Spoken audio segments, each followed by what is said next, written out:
बिस्मिल्लाहिर्रहमानिर्रहीम, अस्सलाम वालेकुम। खेलों की खबरों पर तबसरों और तस्दीयों से जिस स्कोर के एक और प्रोग्राम के साथ सैयद याया हुसैनी आपकी खिदमत में हाजिर है। पाकिस्तान क्रिकेट के लिए साल 2019 बहुत ज़्यादा मसरूफ़ साल है। इस साल पाकिस्तान क्रिकेट टीम जनूबी अफ्रीका के दौरे पर है।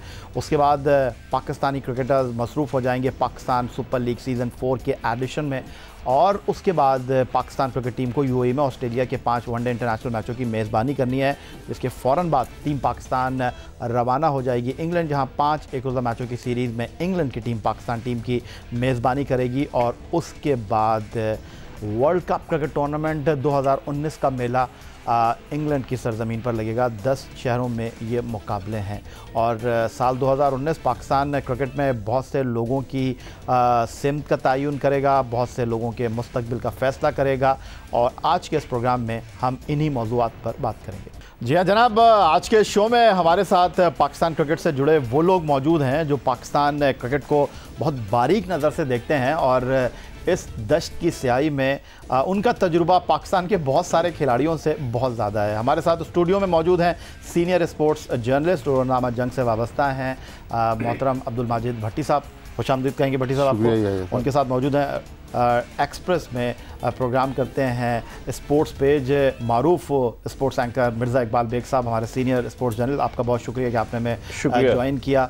और लाहौर स्टूडियो से हमें ज्वाइन कर रहे हैं जियो न्यूज़ के senior sports correspondent Suhail Imran साहब, जो पाकिस्तान क्रिकेट बोर्ड के हेड क्वार्टर लाहौर से बहुत करीब हैं और बहुत अंदर की खबरें भी देते हैं। गुफ्तगू की शुरुआत माजिद भट्टी साहब आपसे करना चाहूँगा। भट्टी साहब, जिस तरह मैंने कहा कि साल 2019 पाकिस्तान क्रिकेट के लिए इंतहाई अहमियत का हामिल साल है, और इस साल में बहुत से लोगों के मुस्तकबिल का फैसला हो जाएगा, इत्तेफाक करते हैं आप इस बात से? मेरा ख्याल 2019 के जो पहले 6 माह हैं, इसमें बहुत सारे प्लेयर्स का और बहुत सारे कोचेस का, हो सकता है कि क्रिकेट बोर्ड के भी कुछ लोगों का, इनका फ्यूचर डिसाइड होगा। क्योंकि 14 जुलाई को लॉर्ड्स में जब वर्ल्ड कप क्रिकेट टूर्नामेंट का फाइनल होगा, अल्लाह करे कि पाकिस्तान की टीम उस सफ़र तक पहुंच जाए, लेकिन उस दौरान तकल्लुम कह रहे हैं, दिल रखने के लिए कह रहे हैं, या हकीकत पर मबनी गुफ्तगू? देखें, ऐसे पाकिस्तानी तो मेरी ख्वाहिश है कि पाकिस्तान टीम वर्ल्ड कप का फाइनल, लेकिन धड़कते दिल के साथ कह रहे हैं। धड़कते दिल के लिए साथ इसलिए कि रिसेंटली आपका तो ज़बान भी साथ नहीं दे रही। नहीं, इसलिए नहीं साथ दे रही कि जो हालात हैं, जो चीज़ें सामने आ रही हैं, हमने तो कम से कम क्रिकेट में ये चीज़ें नहीं देखी।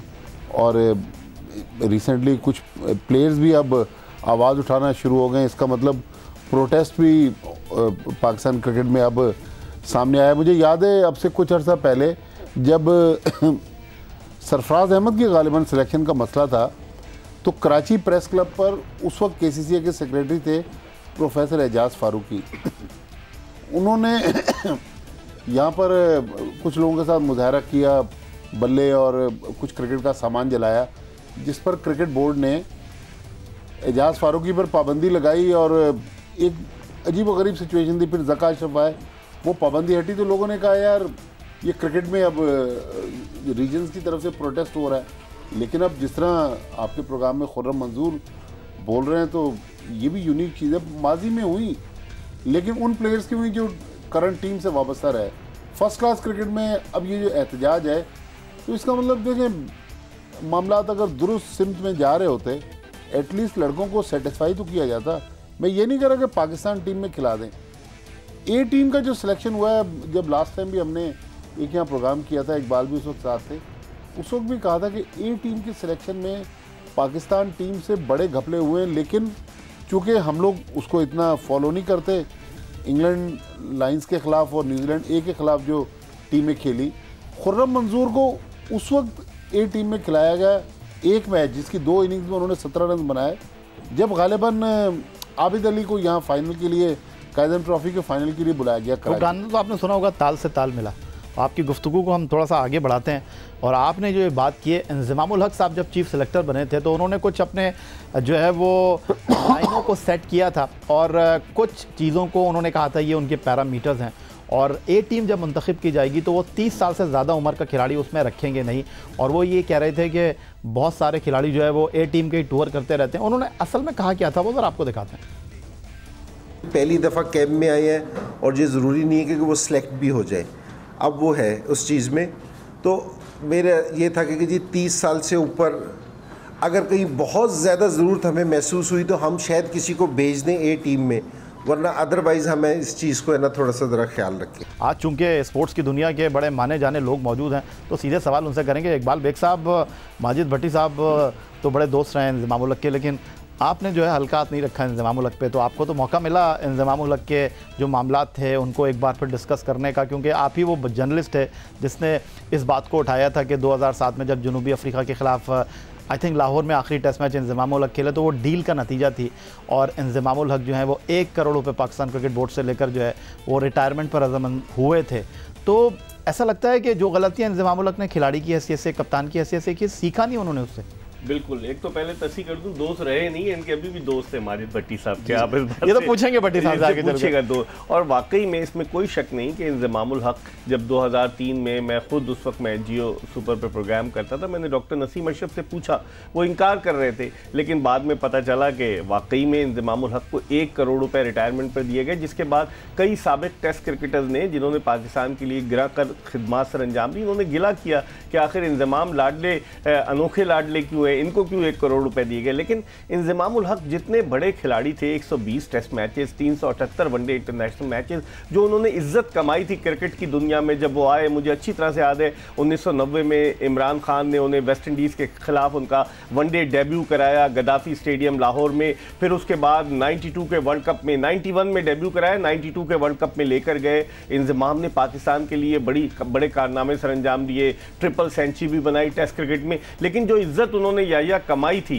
क्रिकेट के दुनिया में एज अ बैट्समैन, वो इज्जत लगता है कि वो चीफ सेलेक्टर बनने के बाद सब उन्होंने खाक में मिला दी। लोग तवक्को कर रहे थे, माशाल्लाह मजहबी हो गए हैं, अल्लाह से उनका और ज़्यादा लगाव हो गया है, तो लोग तवक्को कर रहे थे कि वो अब इंसाफ का तराजू अपने हाथ में रखेंगे और हकदार को उसका हक देंगे। लेकिन यहाँ तो ऐसा लग रहा है कि बजाय हक देने के वो अपने ही घर वाले को हक देने चले गए। इमाम उल हक को उन्होंने खिलाया, अच्छा खिलाड़ी है, लेकिन जिस फास्ट ट्रैक अंदाज से उसकी प्रमोशन हुई, टेस्ट के पहले वनडे में लाए, वनडे में उसने अबू धाबी में सेंचुरी की, लेकिन फिर उसके बाद टेस्ट में ले आए, तो समझ में नहीं आता कि इंज़माम उल हक करना क्या चाह रहे हैं, क्योंकि सिलेक्शन कमेटी डमी है। एक और दोस्त इंज़माम उल हक पाकिस्तान क्रिकेट बोर्ड की सिलेक्शन कमेटी के सरबराह के इस वक्त लाहौर स्टूडियो से हमें ज्वाइन कर रहे हैं, अब वो ज़्यादा बेहतर बता सकते हैं। सोहेल इमरान साहब, इत्तेफाक करेंगे इस बात से कि आपके दोस्त चीफ सेलेक्टर बनकर इंसाफ के तकाज़ों को पूरा नहीं कर रहे, क्योंकि अगर मैं गलती नहीं कर रहा तो आप तो उनकी सालगिरह का केक भी काटते हैं गद्दाफी स्टेडियम लाहौर में। ये मुझे अच्छा नहीं लग रहा, मैं थोड़ी सी तस्दीक करना चाहूँगा यहाँ पर। मैं उनके साथ मेरा हमेशा जो रिलेशन रहा है वो ना तो वो मेरे एक अच्छा रिलेशन उनके साथ ज़रूर रहा है, मैंने उनके साथ टूर्स भी खासे किए हैं, लेकिन जहाँ तक आपने सालगिरह के केक की बात की है, वो एक्चुअली मेरी बर्थडे थी जिसके ऊपर उन्होंने आके केक काटा था गद्दाफी स्टेडियम में और कैंप लगा हुआ था। तो लेकिन दोस्त इससे केक काटने से कोई दोस्त तो नहीं हो सकता, लेकिन मेरे जितने भी दोनों सीनियर्स बैठे हुए मैं उनकी ताज़ा तरीन सूरत हाल आपके साथ डिस्कस कर लेते हैं। मिर्ज़ा इकबाल बेग साहब ने जो कहा वो कहा, आप पता नहीं इसमें क्या ऐड करेंगे, लेकिन अहमद शहजाद जो इस वक्त डूबे हुए हैं उन्होंने भी अब तिनको का सहारा लेना शुरू कर दिया लगता है, क्योंकि उनके लिए जो पाकिस्तान क्रिकेट बोर्ड ने लचक दिखाई है, रीजन का प्लेयर कभी रीजन से खेल नहीं सकता। पाकिस्तान क्रिकेट बोर्ड के डोमेस्टिक कवानीन इस बात का खुलासा करते हैं। अहमद शहजाद ग्रेड 2 क्रिकेट फैसलाबाद के लिए खेल रहे हैं और पाकिस्तान क्रिकेट बोर्ड के डायरेक्टर डोमेस्टिक हारून रशीद साहब को जब मैंने फ़ोन किया, उन्होंने कहा बिल्कुल आप वजह फरमा रहे हैं, लेकिन हमने इनको स्पेशल परमिशन दी है। तो स्पेशल परमिशन फिर स्पेशल फ़ोन पे मिली होगी? बिल्कुल स्पेशल परमिशन, मुझे तो यही लगता है कि स्पेशल फ़ोन पे मिली होगी। लेकिन आप खुर्रम मंजूर और इनका आबिद अली का केस कर रहे हैं, आप ट्वीट्स पढ़ के देखें। और मैं आपको ये बता दूं, थोड़ा सा टटोलना पड़ेगा आपको अहमद शहजाद को, दूध का दूध और पानी का पानी हो जाएगा। बिल्कुल बिल्कुल टटोले आप। अहमद शहजाद तो बोल देता है और आप तो काफ़ी करीब अहमद शहजाद के और उसके लिए आवाज़ बुलंद करते हैं। लेकिन या सिर्फ हमने 2 खिलाड़ियों की बात की ना कि आबिद अली और खुर्रम मंजूर फट पड़े, अगर आप 2 और क्रिकेटर्स के ट्वीट्स उठाकर देखें तो लाइन उसमें नजर आती है। फवाद आलम जब टीम में सेलेक्ट नहीं हुए, उनका ट्वीट देखें कि और मुझ में हौसला आया, यानी कि वो गिला नहीं करना चाह रहे डायरेक्टली। और यही हाल जुनैद खान का था कि जिनके बारे में चीफ सेलेक्टर ने कहा कि वो फुल्ली तो सिलेक्शन कमेटी के मुंह पर तमाचा मारकर चलेगा कि टीम टीम के साथ उनको मुंतखब नहीं किया, वो बांग्लादेश चलेगा। और उनका ट्वीट आप देखते हैं कि मुबारकबाद दे रहे हैं। मतलब कुछ लोग जो है खुलकर बात करते हैं, कुछ लोग दबे लफ्जों में। बॉटम लाइन दोनों ने समझा दी, फवाद आलम ने भी, जुनैद खान ने भी। तो पाकिस्तान क्रिकेट का ये अलमिया है ना कि लोग बात अब ये खुल के जो बात करते हैं, हो सकता है ये अताब का शिकार भी हो जाए। माजिद भट्टी साहब इससे इत्तेफाक करेंगे, खुर्रम मंजूर और आबिद अली ने चूंकि खुल के बात की, माजी में ऐसा होता है। अभी भी अताब का ही शिकार है ना भट्टी साहब। जब आप गला किसी का दबाएंगे और कोई उम्दा कारकर्दगी का मुजाहरा कर रहा है तो फिर वो फड़फड़ाएगा ही ना, वो फिर आवाज़ निकालेगा ही। आप अभी भी उनको दीवार से लगा रहे हैं। और एक खिलाड़ी और क्या कर सकता है परफॉर्मेंस दिखाने के अलावा? ठीक है, आप उनको कोड ऑफ कंडक्ट के कटहरे में ला सकते हैं, लेकिन इससे ज़्यादा आप ज्यादती क्या करेंगे किसी खिलाड़ी को मौका ना देकर? देखिए, जो थोड़ी देर पहले आप अहमद शहजाद की बात कर रहे थे ना, तो थोड़ा आप लोगों ने तो कसरे नफसी से काम लिया। इमरान खान के वज़ीर आज़म बनने से पहले आज भी कुछ शख्सियात जो बनी गाला में मुस्तकिल नज़र आती हैं, उनका जिक्र रेहाम खान की किताब में भी है। उनके ताने बाने अहमद शहजाद से भी मिलते हैं। नहीं, ताने बाने नहीं मिलता। आप अनीला ख्वाजा की बात कर रहे हैं, पाकिस्तान तहरीक इंसाफ की, और वो अनीला ख्वाजा साहिबा जो है अहमद शहजाद की जो है वो PR मैनेजर हैं। इससे पहले आई थिंक अमीनुल हक उनके PR मैनेजर, अमीमुल हक जी। तो एक फ़ोन काफ़ी है, ये तो छोटी सी बात थी। ग्रेड 2 खेलना तो कोई मसला ही नहीं है। पाकिस्तान क्रिकेट के हवाले से 3 सीनियर जर्नलिस्ट आज हमारे इस शो का हिस्सा है, तो इससे बेहतर ये मौका हो नहीं सकता। मेरे साथ इकबाल बेग साहब, जिस अंदाज में पाकिस्तान की क्रिकेट चल रही है, इंज़मामुल हक पाकिस्तान के कप्तान रहे, इंज़मामुल हक पाकिस्तान क्रिकेट बोर्ड की सिलेक्शन कमेटी के सरबराह हैं, वो मोहसिन हसन खान साहब जो पाकिस्तान क्रिकेट कमेटी के सरबराह हैं, वो एक बात करते थे, बड़ा उसका मजाक भी बना, play for Pakistan, don't play with Pakistan. लेकिन अब वाज़े तौर पर यह लग रहा है कि टीम मैनेजमेंट और सिलेक्शन कमेटी के फैसले पाकिस्तान क्रिकेट से खिलवाड़ कर रहे हैं। बिल्कुल, इसमें कोई शक नहीं है। और मोहसिन हसन खान इंजमाम के बारे में, और वो भी इसमें शामिल है, क्रिकेट कमेटी ने अगर अपने मुंह पे उंगली रखी है तो बिल्कुल। मैं वही कहने वाला था कि इंजमाम के बारे में कुछ नहीं वो कह रहे। वसीम अकरम चूंकि उस कमेटी में है तो उन्होंने ये कह दिया कि गलत फहमी थी, अब सब क्लियर हो गया है। मैं हैरान होता हूँ कि पाकिस्तान के क्रिकेटर्स कैसे हैं जब उन्हें नौकरी मिल जाती है। हम तो ये समझते थे कि हॉकी में ऐसा होता है, क्योंकि हॉकी में ओलंपियंस पहले तनकीद करते हैं, नौकरी मिल जाती है तो तारीफ शुरू कर देते हैं। लेकिन क्रिकेट में भी ऐसा हो रहा है। ऐसे प्लेयर्स, मोहसिन हसन खान जिन्होंने लॉर्ड्स में डबल सेंचुरी 1982 में बनाई, उनकी एक रिस्पेक्ट थी। लेकिन जिस अंदाज से वो आए हैं क्रिकेट कमेटी में, बाद लोग तो ये कहते हैं, उनके करीबी लोग, कि चूंकि उनके पास कोई नौकरी नहीं थी गुज़िश्ता कई बरस से, तो गालिबन नौकरी की वजह से मोहसिन हसन खान को कॉम्प्रोमाइज़ करना पड़ा। लेकिन फिर आदमी का अपनी अंदर की अना कहाँ चली जाती है, अंदर की बातें। आपने भी प्रेस कॉन्फ्रेंस अटेंड की है, माजिद भट्टी ने भी, हमने भी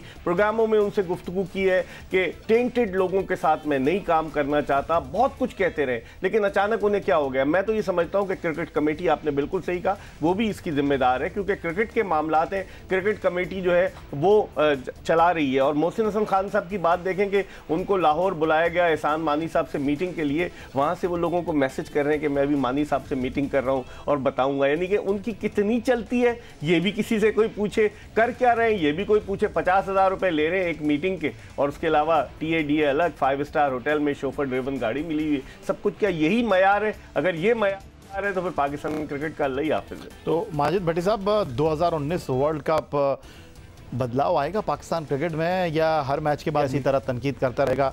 और जिस तरह मिर्ज़ा इकबाल बेग साहब कह रहे हैं कि हॉकी के प्लेयर्स भी जो हैं वो बोर्ड में जाने के लिए तैयार रहते हैं, तो जो क्रिकेटर्स हैं वो अब मुंह पे उंगलियां रख के खामोश हो गए। देखें, सोच में तो तब्दीली लाने की ज़रूरत है। हमारी सोच तब्दील नहीं हो रही। Cricketers, with all due respect, इस क्रिकेट की तबाही में जितना क्रिकेटर्स का रोल है शायद किसी और का नहीं है। लेकिन चंद मखसूस क्रिकेटर्स, मतलब मैं तो कहता हूँ कि अक्सरियत जब वो टेबल के उस तरफ होते हैं तो उनकी ज़बान कुछ और बयान कर रही होती है, या हमारे साथ आके बैठते हैं कुछ और बोलते हैं, कैमरे के सामने कुछ और बोलते हैं, कैमरे के पीछे जब कैमरा ऑफ हो जाता है कोई और कहानी बयान कर रहे होते हैं बस। और जब मीडिया आईना दिखाते तो कहते हैं यार इनसे दूर रहो। देखें, सबसे जो आसान टारगेट होता है, सॉफ्ट टारगेट जिसको कहते हैं, वो मीडिया है, जिसके बारे में जो चाहे इल्ज़ाम लगा दें। सोहेल इमरान साहब, असल हकीकत यह है कि पाकिस्तान क्रिकेट बोर्ड वाले कहते हैं यार ये मीडिया ने तंग करके रखा हुआ है, इत्तेफाक करेंगे इस बात से आप? ये इसमें अब जब से ये ग्लोबल विलेज बना हुआ है और मैं इस चीज़ के ऊपर हमेशा ही मुझे अच्छा ही लगा है। अगर खबर जो है वो किसी की मलकियत नहीं रही है, ना ही किसी की मिरास है। अब एक व्हाट्सएप का दौर है, एक फ़ोन का दौर है। पहले हम लोग टेबल पे पड़े हुए फ़ोन के मुंतज़र हुआ करते थे कि कब दूसरा रिपोर्टर फ्री करे और हम मोबाइल उस टेबल पर पड़े फ़ोन से जो ट्विटर पे अब तो डीएम कर देता है बंदा, टीएम पे जवाब आ जाएगा। अब व्हाट्सएप इतने ही हो चुका है, अगर आपके पास साउथ अफ्रीका में कोई बैठा हुआ है तो विद इन अ सेकंड्स आपके पास खबर आ जाएगी। अब ये कोई चीज़ मायने नहीं रखती है कि आप 1300 किलोमीटर 1100 किलोमीटर पीसीबी हेडक्वार्टर से दूर बैठे हुए हैं या हम लोग 13 किलोमीटर के फासले पे बैठे हुए हैं। मेरा नहीं ख्याल कि अब कोई फासले मायने रखते हैं। खबर कहीं भी उड़ के जा सकती है और कोई भी खबर को जो है वो वहाँ से निकालने में कामयाब हो जाता है। इकबाल बेग साहब, अंदर की कहानी यह है कि क्रिकेट ऑस्ट्रेलिया जो है उसके तहफ़्फ़ुज़ात सिक्योरिटी को लेकर नहीं है। जिस तरह वर्ल्ड 11 की टीम को एक कती रकम देकर पाकिस्तान बुलाया गया था, जिम्बाब्वे की टीम को एक अमाउंट देकर पाकिस्तान बुलाया गया था, कुछ मामला ऐसा लग रहा है। बिल्कुल, इस बात की तस्दीक सोहेल इमरान भी शायद करें क्योंकि वो हेडक्वार्टर के नज़दीक है। यही मामला है, असल मामला यही पैसों का मामला है कि पाकिस्तान क्रिकेट बोर्ड कितने पैसे देना चाह रहा था, ऑस्ट्रेलियन कितनी डिमांड कर रहे थे। अदरवाइज ऑस्ट्रेलिया 2 मैचेस के लिए ज़रूर आ सकता था पाकिस्तान, लेकिन जिस तरह माजिद भट्टी कह रहे हैं कि अनप्रोफेशनल अंदाज से चीज़ों को टैकल किया जा रहा है। एक जगह कुछ कहते हैं, दूसरी जगह कुछ कहते हैं, कहीं सच बोलते हैं, कहीं सच को छुपाने की कोशिश करते हैं। इस तरह से मामलात नहीं चलेंगे। मानी साहब क्रिकेट बोर्ड के हेडक्वार्टर में कितनी दफ़ा आते हैं, मैंने एक तस्वीर देखी, उसमें पता ही चला कि हारून रशीद साहब जो पाकिस्तान क्रिकेट बोर्ड के डायरेक्टर इंटरनेशनल क्रिकेट है, डोमेस्टिक क्रिकेट है, वो बाकायदा खड़े हुए थे मानी साहब के साथ। और फिरदौस आशिक आवान साहबा जो कौमी असम्बली का इलेक्शन हार गई थी, वो क्रिकेट बोर्ड के हेडक्वार्टर में मिलने के लिए आई। तो आप सियासी लोगों को तो बुलाकर उनसे मुलाकात करते हैं, आप क्रिकेट की बेहतरी के लिए क्रिकेटर्स को क्यों नहीं बुलाते, उनसे बात क्यों नहीं करते? अब तक तो कोई ऐसी चीज़ शायद आपको नज़र आई हो, मुझे तो नज़र नहीं आई। वही हुआ कि जाकिर खान साहब रीइंस्टेड हो गए, वही हुआ कि वसीम खान साहब आ रहे हैं, समीउल हसन आ रहे हैं, और बाकी क्या हुआ मुझे बता दें कि मानी साहब जब से आए 4 सितंबर, वसीम बारी साहब 70 साल की उम्र में माशाल्लाह वो नेशनल स्टेडियम कराची में क्रिकेट सेंटर के चीफ बन गए। तो आप मुझे बताएं 4 सितंबर को चार्ज लिया मानी साहब ने, किया क्या है? दौरे ही दौरे किए। आप देखें 2 दफ़ा दुबई गए, एक मरतबा सिंगापुर गए, एक मरतबा बांग्लादेश गए, और पाकिस्तानी टीम की हौसला अफजाई के लिए सेंचुरियन पहुंच गए साउथ अफ्रीका। और फिर जो मामला सामने आए मिकी आर्थर के, उसके बाद एक दिन तक सन्नाटा तारी रहा, खामोशी रही। अगले दिन तलत अली साहब वजाहत करते हैं कि नहीं ऐसा कुछ नहीं हुआ, और फिर उसके 2-3 दिन के बाद ग्रांड फ्लावर का ट्वीट आ जाता है जिससे साफ चीज़ें जाहिर होती हैं। फिर मिकी आर्थर इस बात को तस्लीम करते हैं कि उन्हें गुस्सा आ जाता है। तो हो क्या रहा है? चीज़ों को छुपाने की क्यों कोशिश की जा रही है? मंसूर राना साहब को ले गए, वो नेशनल क्रिकेट एकेडमी में थे, पाकिस्तान की 2-3 वनडे खेले, वो मीडिया को हैंडल कर रहे हैं। तो मामला किस में जा रहे हैं, इसके लिए मानी साहब को सोचना पड़ेगा। यही आज का हमारा प्रोग्राम था। ट्विटर पर आप मुझे फॉलो कर सकते हैं, फेसबुक पर हमारा पेज score.geo न्यूज़, जहां जाकर आप इस प्रोग्राम के क्लिप्स एक बार फिर देख सकते हैं, और आप हमें ईमेल कर सकते हैं score@geo.tv पर। इस दुआ, इस उम्मीद, इस तवक्को के साथ कि पाकिस्तान में खेल और खिलाड़ी तरक्की करते रहें, सैयद यासरीन को स्कोर की पूरी टीम के साथ अगले प्रोग्राम तक के लिए इजाज़त दीजिए। अल्लाह हाफ़िज़।